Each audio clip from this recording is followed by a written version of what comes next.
Ayun nga, obviously game today, pero ngayon, pag alam natin gano'n ka sentimental ba or valuable sana yung award.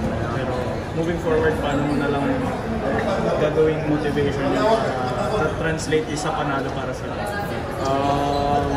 ayun lang, lagi lang din ako sinasabihan, tapos lagi ko lang din sinasabi sa mga teammate ko na stay positive lang kahit anong mangyari. Kailangan natin magtulong-tulong para makuha yung panalo. Ayun lang.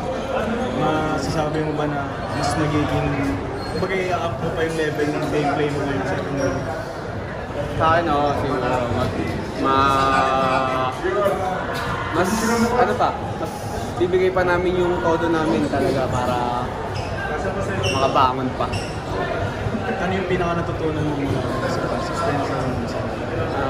Siguro, yung laging isipin yung gagawin. Kasi isang pagkakamali nilang lahat mawawala. Sobrang sayang.